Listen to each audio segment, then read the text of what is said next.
Welcome back, everybody, to The Dark Match, a part of Sports Wars YouTube channel, part of geeksandgamers.com. I'm your host, Brandon Andreessen, and as always, before we get going, if you like the content we provide you, make sure to click down on the subscribe button so you can get all the latest content Geeks and Gamers and Sports Wars has to offer. Football season's coming up, pro and college. You want to be a part of it. Baseball playoffs are coming up soon. Basketball season is right around the corner. We are the ones to give you the best information, the latest information, and everything you want to know. So make sure you subscribe to our network so you can be the first one to see all of our latest videos. I'm very hungover. I'm your host, and let's talk about SummerSlam last night, guys. Because we're wrestling fans, and say it all together, we can't have nice things. People are starting to shit on SummerSlam from last night, even though, all things considered, SummerSlam was a really great show, personally.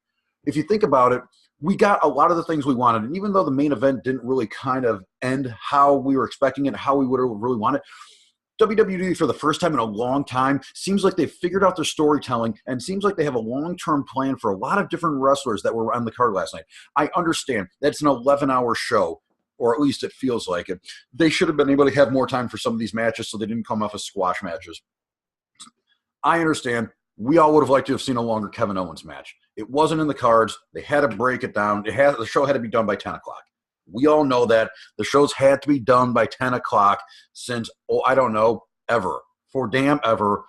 Even though it's on the network, they try to have it done by 10 o'clock Central Time, 11 o'clock Eastern, 8 a.m. Hawaiian time, something.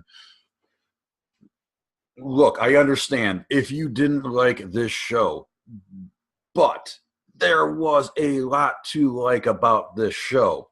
We started with an absolute barn burner between Seth Rollins and Dolph Ziggler. Yeah, these guys have wrestled a few times before. Yeah, we were kind of maybe hoping for a Dean Ambrose heel turn. We didn't get that. But you know what they got? We got insane moves, huge build, a kind of an epic crescendo of a match to lead off the card. That's what we got to lead off the card. We got a great match between Daniel Bryan and The Miz, which didn't end their storyline. It started it. It's been going on for 8 years, but in the ring right now, in this moment, you now see the path to Daniel Bryan winning Royal Rumble, to The Miz winning the heavyweight title at Survivor Series, and them facing each other at WrestleMania, the showcase of the Immortals for the heavyweight title. That's long-term booking, long-term storytelling, and they have played it perfect right now. You have to give them credit for that. Also have to give them credit for Samoa Joe and AJ Styles. That feud has hit a personal level to a point where you care and you just want to see them continue to go at it. This wasn't a one-off pay-per-view match. They've made this, so we're going to be seeing this for a while, and nobody should be complaining about getting AJ and Samoa Joe going after each other. They're both ring technicians. Samoa Joe is amazing on the microphone. He can make you care about any feud he is in, and he's going to be a part of Raw. Making it personal, bringing up the children, and then AJ Styles losing his damn mind on it.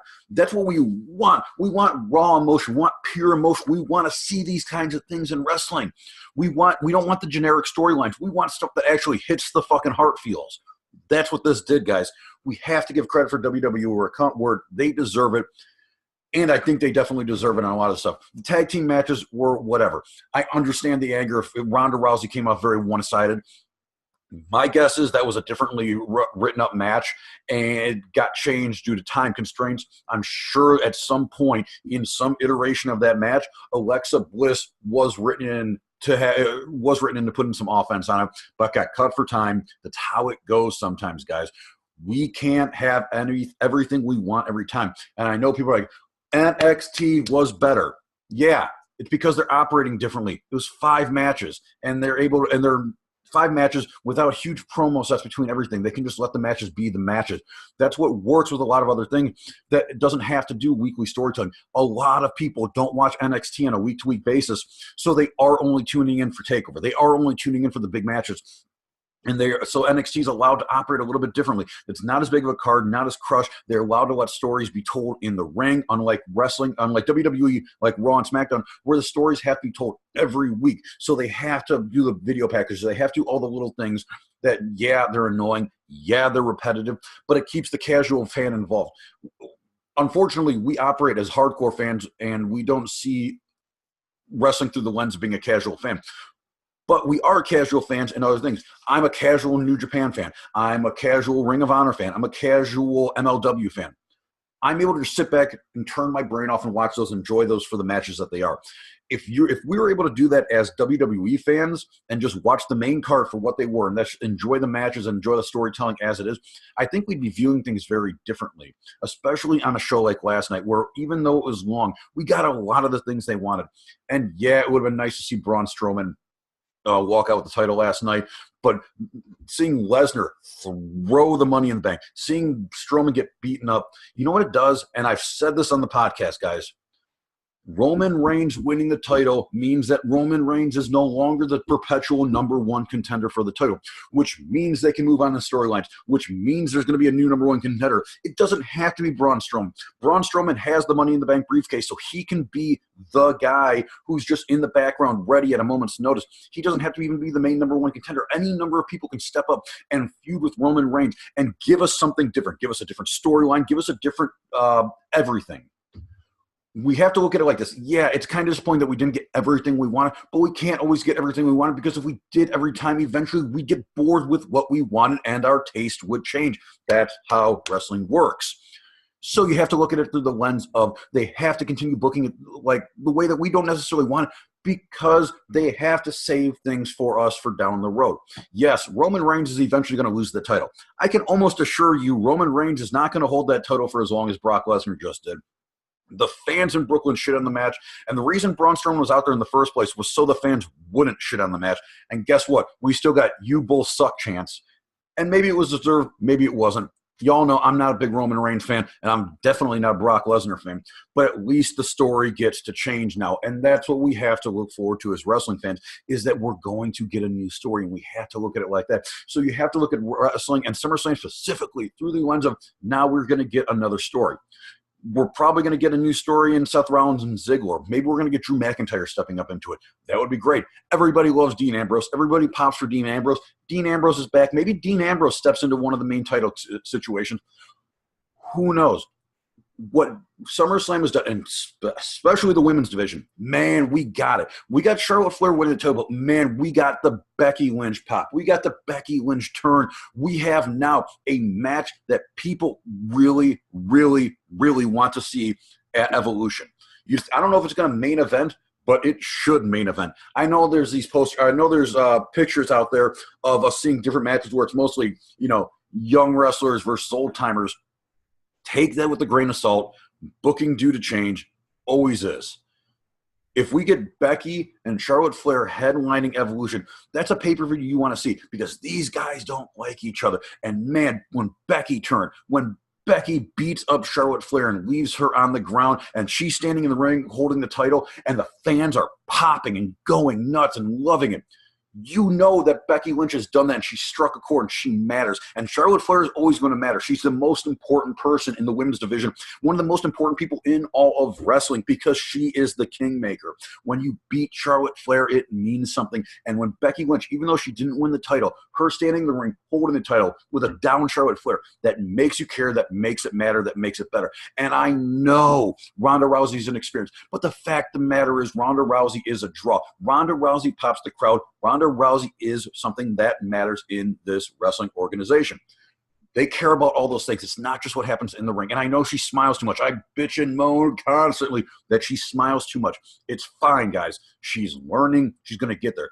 But we can't be the people that exonerate and brag about and love Shinsuke Nakamura's strong style wrestling and not also be able to enjoy Ronda Rousey's, who's doing her own kind of version of strong style wrestling. Her moves look brutal. They look like they hurt. We complain as wrestling fans because a lot of these matches, they're spot fest. Oh, they don't look hurt very well. They aren't selling the moves. Guess what? Ronda Rousey makes these moves look like they hurt. That's all you can ask for sometimes, and she's going to continue to get better. That's the thing. It's not like wrestling is one of the things where once you graduate to the WWE and you're on the main roster, you quit learning. No, she's going to continue learning. It's going to be an interesting run that they're going to have with her. And maybe Maybe. She wasn't even initially booked to win the title on Sunday, and maybe Natty was supposed to come in and do and turn on her, but they didn't want to do that because Natty's father had died in the past week. A lot of things could have happened that could very well just happen down the road. What if Natty costs Ronda Rousey the title in a few weeks here on Raw or at the Hell in the Cell pay-per-view? We don't know, but we keep watching. And that's why we can't get everything we want all the time, because eventually we lose interest in getting what we want all the time. Maybe it's called hate watching. Maybe it's what we want. It's our own sadomasochistic way that we have to step down and we have to watch 15 hours of wrestling every week, especially on weeks like this when there is a takeover and a pay-per-view. But we continue doing it. And we can dislike the product as much as we want, but going on Twitter and harassing the wrestlers and going on Facebook and talking shit about everything and saying this was a terrible pay-per-view. It wasn't, guys. It really was not a bad pay-per-view. It was a very good pay-per-view, in fact. Yeah, we didn't get a very good match out of Finn Balor and Baron Corbin, but they gave us Demon Finn anyway, something we've all been asking for a long time. Yeah, the tag team matches weren't great, but you know what? They're there for a reason, and they're, especially on SmackDown, it was a good match, and it was there to keep that title relevant, because all too often nowadays, the tag team titles aren't a very relevant part of the show or the storylines. That's not true on SmackDown right now. The fact that New Day lost via disqualification means that they can re-rack that. And I think if New Day loses again and they break up New Day, you don't think they're better off now than where they were? Maybe Kofi Kingston and Xavier Woods stay a tag team and Big E goes off on a singles run. Big E in the title picture. Could you imagine a run where, let's say, Samoa Joe's the champion and Big E is the number one contender for it? Those guys would go to war with each other. It would be epic. All I'm saying is, sometimes we got to take a step back, relax, and enjoy wrestling for exactly what it is, and that's the entertainment of it. We can say that New Japan's better. We can say that all the indie shows are better because they give us what we want. But they're better because we're watching it for the wrestling. We're not watching it for the storylines. The reason we tune into WWE every week is because we're watching for the storylines. We're watching for our favorite wrestlers. We want to see what they want to do and where they go next. Trust me, if WWE hadn't hit on some kind of successful model, they wouldn't have signed a multi-billion-dollar TV deal. Their stock wouldn't have gone up $50 a share in the past year. They are doing something right. Yeah, we can bitch about it. Yeah, we can shit on it. But at the end of the day, what is productive about that? Why don't we sit back, throw our feet up, have a beer, and try to just enjoy the product? Because last night, that's what I did. And I'll tell you what, I had a great time about it. All right, that's it for me this week, guys. Unless somebody dies again, and I'll be back for that, unfortunately. You can always catch me every week on the Pro Wrestling Nation podcast over on Podbean or iTunes. Search Geeks Plus Gamers. You can also check out my Major League Baseball video coming also this week on the YouTube channel, as it does every week. You can check out my stand-up comedy podcast at soundcloud.com/Tim and Brandon Show. And, of course, you can catch me on Twitter at the B-Man. Hit me up in the comments. Let me know what you thought about last night's pay-per-view, and I'll talk to you guys later this week. Peace.